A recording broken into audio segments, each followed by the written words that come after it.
Hey everyone, Richard Robbins here. Well, the numbers are in for the first quarter for the Fraser Valley. Now, I don't have to tell you this, but your market's pretty crazy right now. But wait till you see some of these numbers. At the end, I'm also going to give you my prediction for the rest of the year. So let's look at this. January, February, March.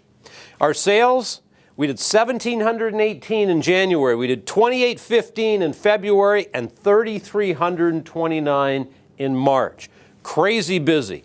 Then we get down here to months of inventory. How do we get this number? If we take your active listings and we divide the sales into it, that'll give us our months of inventory. Very important number. If we've got 4 to 6 months of inventory, we're balanced. Below 4 is seller's market, above 6 can be a buyer's market. Obviously, where are we sitting? 2.5 in January, 1.5 in February and March. That is crazy busy. You're dealing with multiple offers on almost all properties right now, which makes it very difficult for buyers, very difficult for agents working with buyers because you got 12 offers, you got 1 winner, you got 11 losers, which makes it tough. Which means with these numbers, what should be happening with prices? Obviously, they're going up. Look at this. $948 in January was your average price, $954, and look at, we're now above $1 million in the Fraser Valley.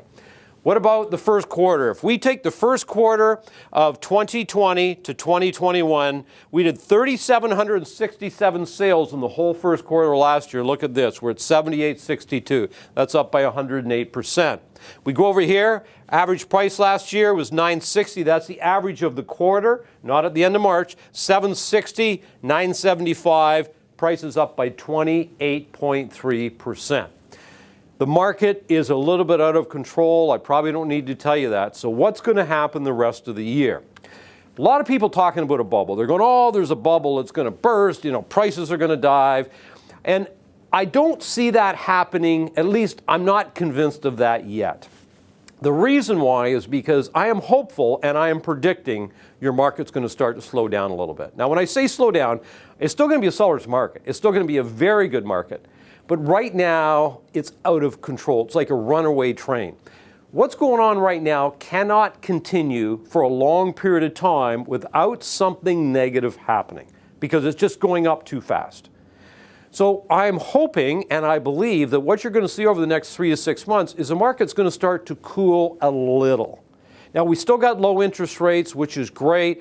That'll maintain a very good market. But I'm hoping it's going to cool a little where you're not going to be dealing with 12 or 15 or 22 or 32 multiple offers, but maybe 3 or maybe only 1 offer in a property, but it's still a seller's market. Well, maybe our months of inventory get, up to 3, maybe 3.5 or even 2.5 is better than where we are right now.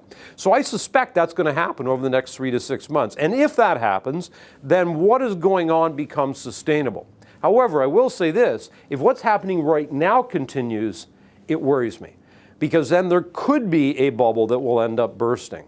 So of course, nobody knows absolutely for sure, but I am seeing some signs that it's going to start to slow down just a little bit. It'll still be a great market, don't get me wrong, but it's going to slow down just a little bit and get back to more of a normal market, a normal seller's market. So anyway, I hope that was helpful. And at the end of the day, everybody remember this. It's a beautiful life. Make it count.